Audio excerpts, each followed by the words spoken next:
Politics and literature together और मैं हूं आपका दोस्त अनुपम पाठक। और ये यही वो जगह है पॉलिटिक्स एंड लिटरेचर टुगेदर जहां आप पाते हैं सबसे सटीक और संक्षिप्त विश्लेषण।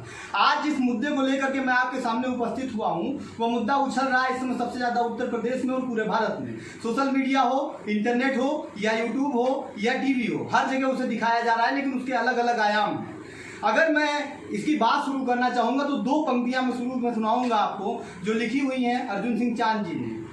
ये पंक्तियाँ जो है उन्होंने ये दिखाई हैं कि वास्तव में प्रशासन और पुलिस प्रशासन का क्या नज़रिया है इस मामले में।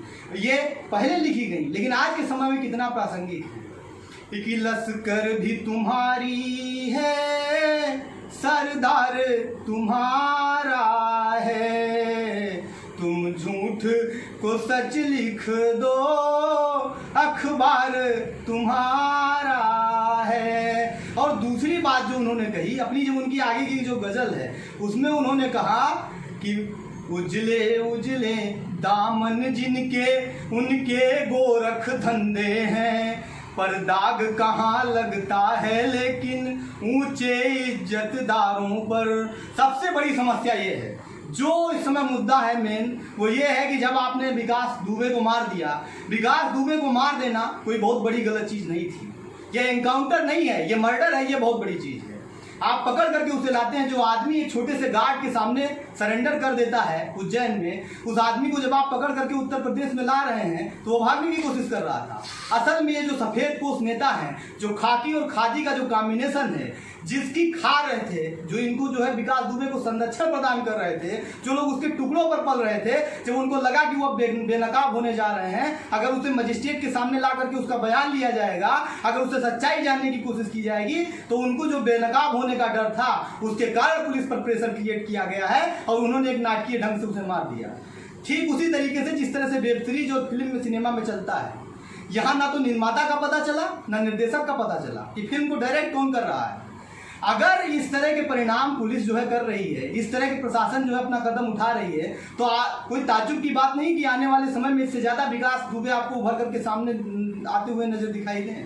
क्योंकि जब निर्माता निर्देशक सामने नहीं आएंगे, जब वो चेहरे बेनकाब नहीं होंगे, जो इन लोगों को ला करके इस दुनिया में खड़ी करते हैं, जो पूरी फिल्म को चलाते हैं, जो किरदार को करते हैं, तो बनते रहेंगे ऐसे लोग। आपको मैं इस नज़रिए से बात कर रहा हूं कि इस मुद्दे को सही से उठाने की जरूरत है। लोग सवाल पूछें इस लोकतंत्र में, और सवाल ये पूछिए कि वास्तव में जो अपराधीकरण है वो बढ़ कैसे रहा है। पुलिस अगर लगातार ऐसे ही काम कर रही है, अगर वो सही इनकाउंटर कर रही है, तो ये क्यों बढ़ रहा है। जिनको इस समय राजनीतिक संरक्षण प्राप्त है, जो खादी और खाकी के साथ खड़े हैं, उनको कहीं किसी प्रकार की कोई दिक्कत नहीं हो रही है। आप विकास दुबे को ही देख लीजिए, पिछले 20 सालों से वो अपराध की दुनिया में है। उसने एक मंत्री को पुलिस थाने में घेर करके मार दिया और इसके बाद पुलिस के किसी आदमी ने चश्मदीद गवाही नहीं दी, ये बताने को तैयार नहीं हुआ कि उसने गोली मार दी है। इसमें उसके पीछे कारण क्या था?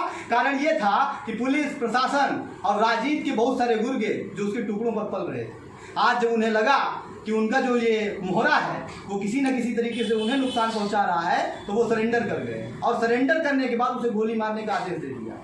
हालात यही जो है वो खराब है। जब आप बात कर रहे होते हैं, हम सोशल मीडिया पर ये देख रहे थे, बहुत सारे बयानों में जो है लोगों ने कहा, कोई किसी को जब कोई सवाल पूछ रहा है इस पे तो उसे ब्राह्मणवादी करार दे रहे हैं, कोई उसे जातिवादी करार दे रहे हैं। इससे परे जरा सोचने की जरूरत है कि आप जब इसका चिंतन कर रहे हैं तो आप जरा सोचिए कि जो लोग इसमें शामिल हैं वो किस तरह की भूमिका निभा रहे हैं। नेताओं ने उसे मारने की साजिश क्यों रची होगी? नेताओं ने उसे मारने की साजिश इसलिए रची कि वो आने के बाद वो बताता कि हमको जो पूरी की पूरी ये जो प्रक्रिया चल रही हो उसमें कौन कौन लोग हमारे साथ खड़े थे। आज की वीडियो में बस इतना ही। मैं आगे भी मिलूंगा, लेकिन ये सवाल पूछते हुए मैं आपसे जा रहा हूं कि ऐसे बहुत सारे अपराधी उत्तर प्रदेश में अभी भी हैं। मौलाना साद हैं और तमाम सारे ऐसे लोग हैं जिनके बारे में सोशल मीडिया सवाल पूछ रही है। अगर पुलिस वास्तव में जवाब देना चाहती है तो उसे इन बातों को भी सामने ला करके रखना पड़ेगा कि ये लोग वास्तव में क्यों बैठे होंगे और इनको किन का संरक्षण प्राप्त है। जय हिंद। हमारा पॉलिटिक्स एंड लिटरेचर टुगेदर देखते रहिए। मैं आगे की वीडियो में फिर मिलूंगा किसी नए विषय से।